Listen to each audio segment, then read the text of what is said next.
Hello guys, കഴിഞ്ഞ വീഡിയോയിൽ ഞാൻ ഷവർമ ഓർഡർ ചെയ്ത് കണ്ടിട്ടുണ്ടാവും. അപ്പോൾ ഈ വീഡിയോയിൽ നമ്മളതിൻ്റെ ഈറ്റിംഗ് ചാലഞ്ചാണ്. ഇത് ഗോസ്റ്റ് ഷവർമയാണ്. അപ്പോൾ ഇതിൻ്റെ ഈറ്റിംഗ് ചാലഞ്ച് ചെയ്യാൻ പോകണം. ഞാൻ നേരത്തെ എല്ലാവരും ചെയ്ത പോലെ ഗോസ്റ്റ് അല്ല, സോറി, എന്തൊക്കെയോ പറയുകയാണ്. ഞാൻ ജോളോ ചിപ്സോ അങ്ങനെ ഒന്നും ഞാൻ കഴിച്ചിട്ടില്ല. ഇതാണ് ഞാൻ ഫസ്റ്റ് കഴിക്കുന്ന ഏറ്റവും എരിവുള്ള ഒരു ഐറ്റം. അത്ര എരിവുണ്ടായിരുന്നു കേട്ടോ. ഇതിൻ്റെ കളർ കാണുമ്പോൾ തന്നെ എനിക്ക് നല്ല പേടിച്ചിട്ടാണ് ഞാൻ തുറന്നത്.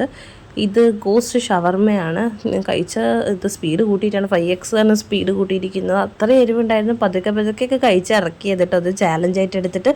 അപ്പോൾ ഇതിൻ്റെ ലാസ്റ്റ് വരെ കാണുക കേട്ടോ. അപ്പോൾ ഇത് നിങ്ങൾ കഴിച്ചിട്ടെങ്കിൽ കമൻറ്റ് ചെയ്യുക. ഭയങ്കര എരിവായിരുന്നു കേട്ടോ. അപ്പോൾ വീഡിയോ ഇഷ്ടമായാൽ എന്തായാലും ലൈക്ക് ചെയ്യാൻ മറക്കരുത് കേട്ടോ. സബ്സ്ക്രൈബ് ചെയ്യാതെ കാണുന്നവരാണെങ്കിൽ സബ്സ്ക്രൈബ് ചെയ്യുക. അപ്പോൾ ഞാൻ എങ്ങനെയൊക്കെ കഷ്ടപ്പെട്ട് ഇത് മുഴുവൻ കഴിച്ചിട്ടുണ്ട്. അപ്പോൾ എൻ്റെ ചാലഞ്ച് ഞാൻ കംപ്ലീറ്റ് ചെയ്തു. ഭയങ്കര എരിവായിരുന്നു കേട്ടോ. അപ്പോൾ നാക്കും കാതൊക്കെ എനിക്ക് എന്തോ പോലെ ഉണ്ടായിരുന്നു. അങ്ങനെ ഒരു ബ്ലൂ മൊജിറ്റോ കൂടെ കുടിച്ചു. അപ്പോൾ വീഡിയോ ഇഷ്ടമായി ലൈക്ക് ചെയ്യുക, സബ്സ്ക്രൈബ് ചെയ്യുക. ബൈ.